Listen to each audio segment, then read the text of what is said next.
Hello everyone, and welcome once again to my channel. Thanks for stopping by. Well, I had to do it. I was so taken with all the other reviews of these micro cine whoops coming out. I simply had to go and get one. I was absolutely captivated with some of the footage that some of these things have been coming out with. Been very impressed. So here it is the Mobula 7. Yes, it's been out a little while now, but anyway, I thought I'd give you my take on it. I've got the FR Sky version. I should say that when I originally got this, I attempted to bind it in D16 mode using Betaflight 10.5. Although it flew, it had a lot of dropouts.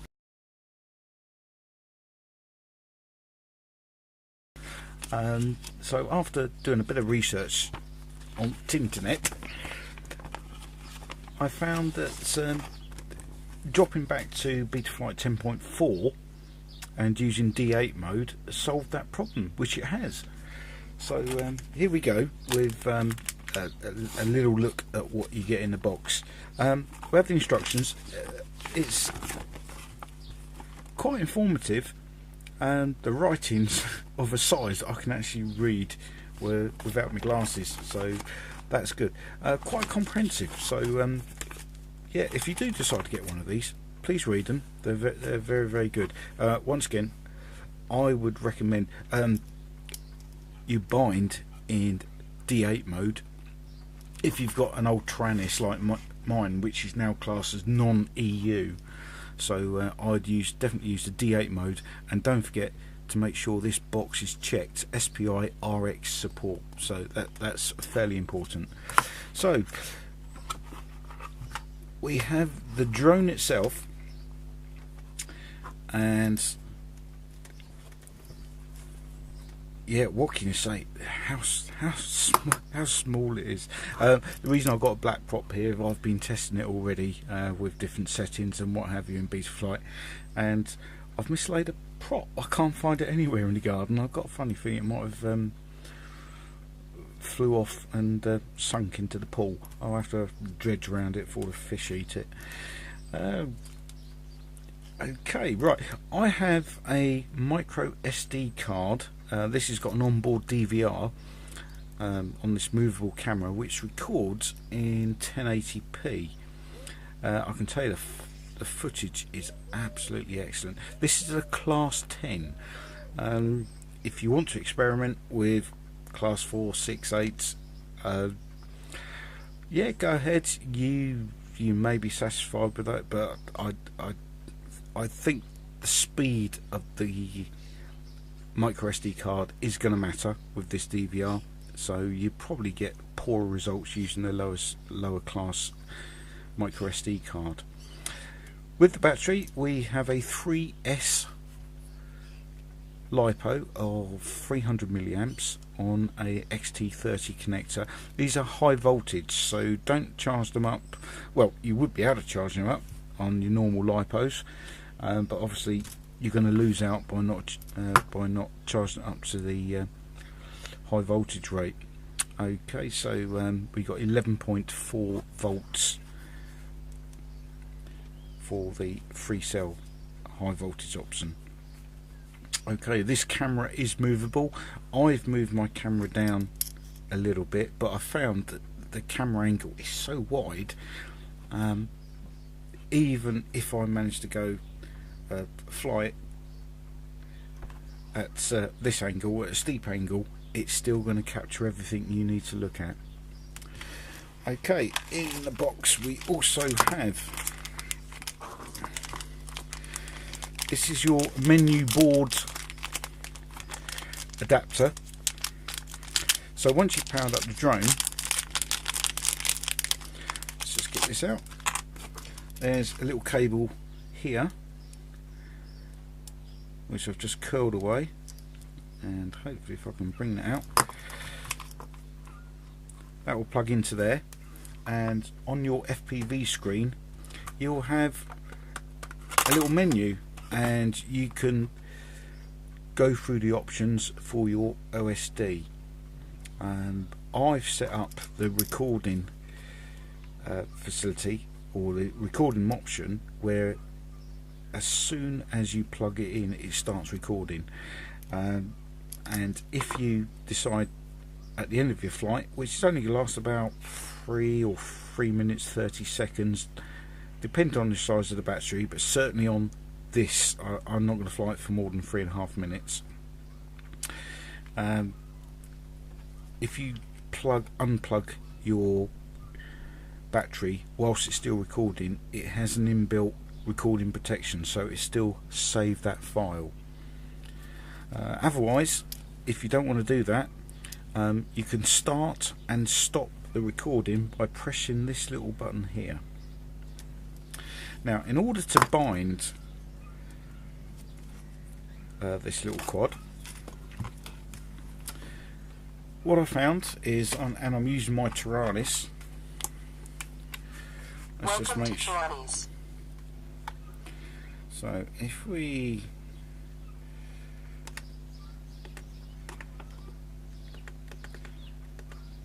right, so as you can see here, I'm in D8 mode, and what you do, there's a little bind button. The bind button is here. Don't choose that one, that is the boot button. This is the bind button.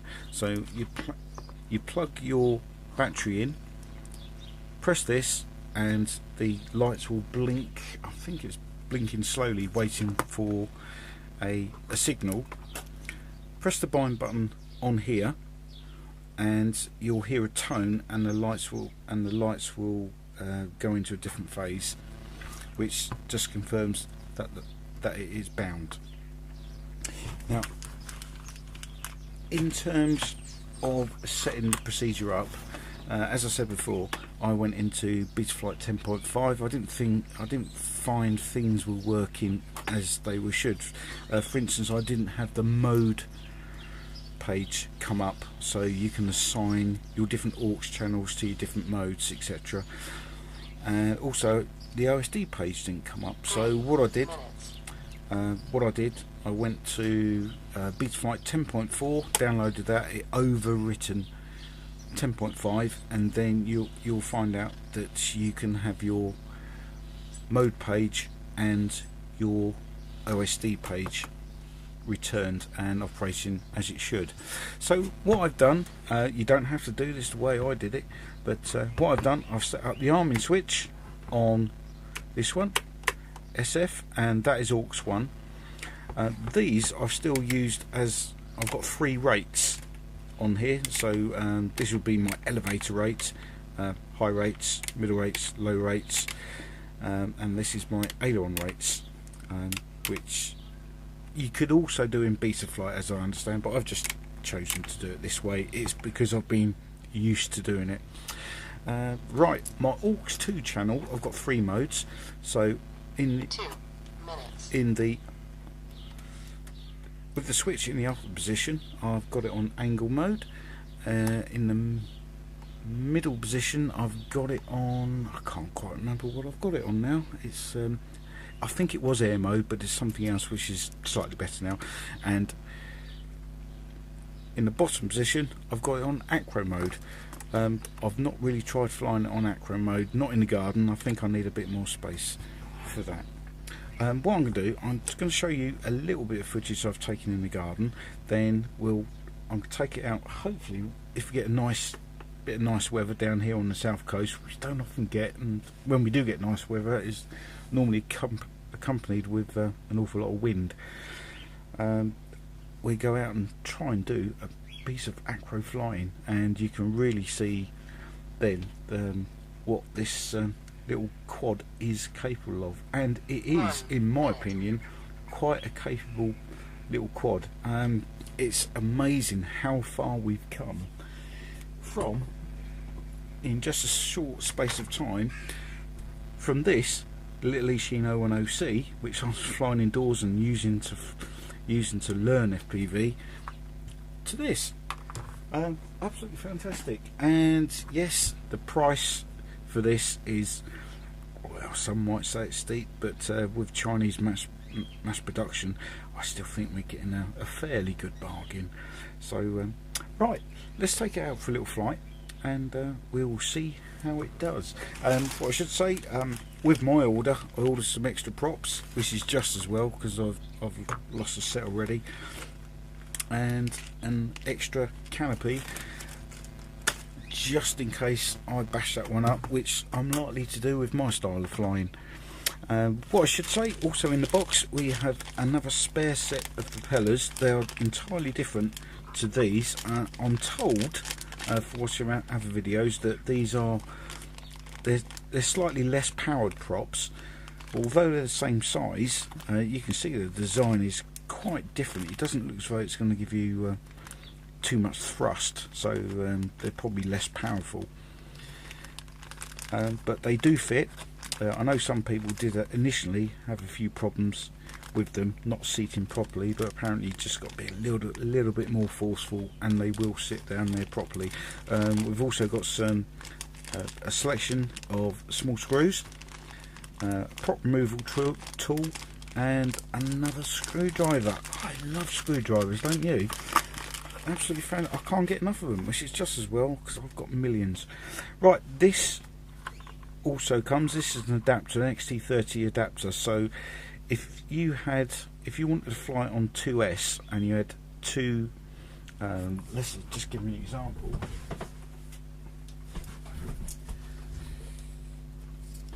I've got these two 520 milliamp 30C batteries, which I have flown with this. It will take off, and it will fly around for quite a bit. Yeah, it's not a bad performer on 2S, but after flying it on 3S, I'm just waiting for some more 3S batteries to arrive. So hopefully, yeah, I can get out and do some really decent flying. But the point I was making was that this comes with this adapter for two 1S batteries, which you can use in series. I don't have any 1S batteries with this connection, so I've gone and made my own, which for the time being, until I get my stock of standard batteries, will do fine. Yes, there is definitely is a difference from flying it on 2S and 3S. With 2S, no, you just don't have that punch, which is quite understandable. It's 2S, it's only 7.4 volts on normal lipos. With the 3S high voltage, you will definitely notice a difference.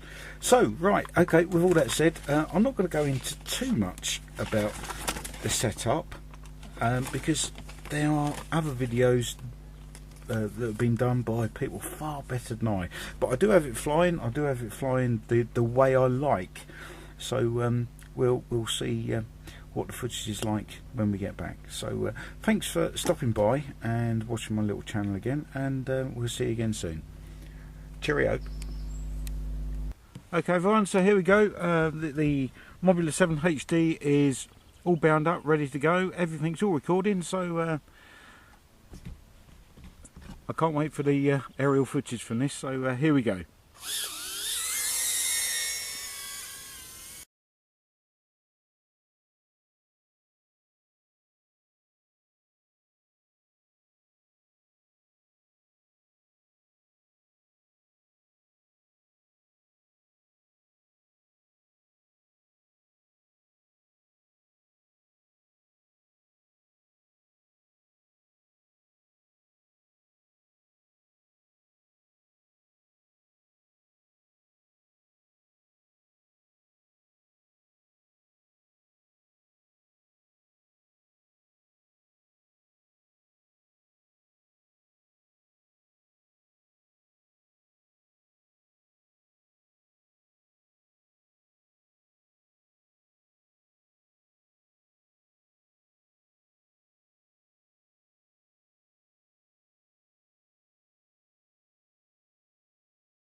Okay, come out of the dive, put a bit of throttle on.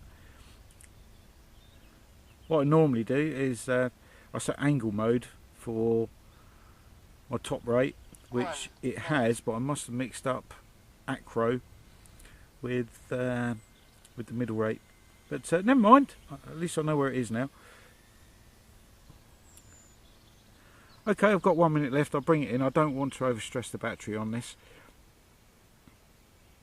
This is a lovely flyer, beautiful flyer.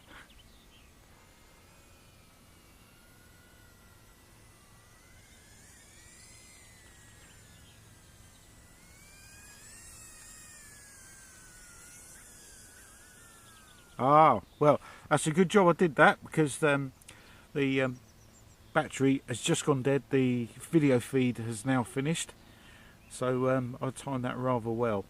So maybe I'll set the total time limit for let's have a look, for 3 minutes in total there. But overall, yeah, I'm very pleased with that flight. Let's just go and get it, and we'll take one last look at it, and I'll give my final thoughts.